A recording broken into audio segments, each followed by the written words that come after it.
साहब श्री हरेंद्रानंद जी के माध्यम से हमारे कानों तक आवाज आई और हमारा मन ने उनको अपना गुरु स्वीकार किया है।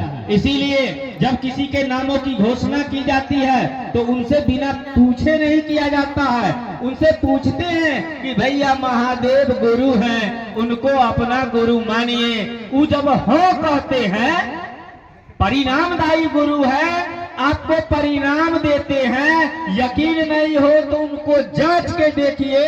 जब लोग हाँ कहते हैं तब जाकर के उनके नामों की घोषणा करते हैं। जानते हैं घोषणा क्या होता है? कि अमूक भाई बहन ने आज से, अभी से, इस क्षण से अपने मन से जगत गुरु शिव को अपना गुरु माना है, मानी है। यह शुभ सूचना शिव के अनंत अंतरिक्ष साम्राज्य में संप्रेषित कर रहे हैं, कृपया सूचना दर्ज हो। ऐसा हम लोग कहते हैं ना जब घोषणा करते हैं किसी को। क्या है ये घोषणा का विज्ञान क्या है? अरे फिल्म सब में देखते हैं ना कि अदालत में जाता है तो उसको गीता ग्रंथ है उस पे हाथ रखवाएगा कि आप गीता पे हाथ रख के कसम खाइए कि जो कहिएगा सच कहिएगा, सच के सिवा कुछ नहीं कहिएगा। ऐसा कसम खिलाया जाता है ना। ठीक हम लोग यहाँ पर जब नामों की घोषणा करवाते हैं तो एक संकल्प लेते हैं, एक कसम खाते हैं कि मैं आज से वादा करता हूँ कि अपने जीवन में अपना गुरु शिव को माना हूँ और जब तक सांस रहेगी हमारे गुरु शिव ही रहेंगे। यह हम लोग संकल्प लेते हैं, यह हम लोग कसम खाते हैं। लेकिन गांव घर में अक्सर क्या होता है, हमारा बेटी के बिया है तो चर्चा करा लीजिए, हमारा बउआ के मूरन है चर्चा करा लीजिए। हम मानने छलिए, हम मानने छलिए कि बेटा के बिया है तो चर्चा करेंगे। अरे सर मानने की क्या बात है? आपने तो उसी दिन मान लिया जिस दिन आपने अपने नामों की घोषणा कराई, आपने उसी दिन शिव को गुरु माना। अब क्या माना मनौती है? अगर सोचा जाए, देखा जाए उस दृष्टिकोण से तो आपकी सारी मनौती उसी दिन खत्म है। अब तो केवल आपको अपना काम करना है कि शिव मेरे गुरु हैं और उनका मैं शिष्य हूँ और यह संदेश, यह संवाद जन जन तक को देना है।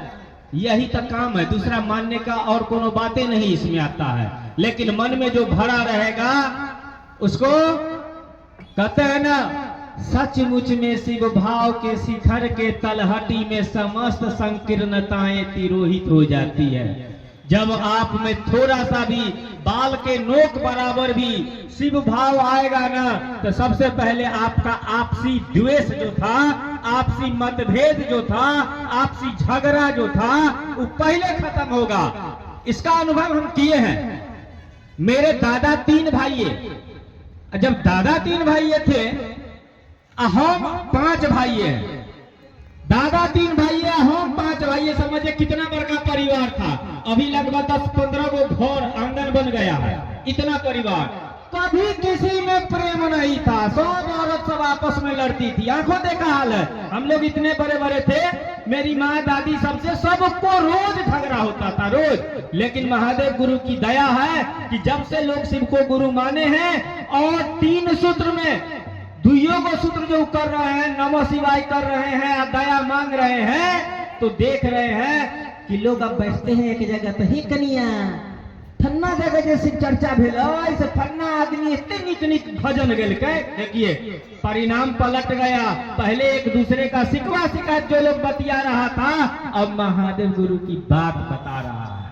कुछ तो बोल रहा है ना कि फलाने जगह गए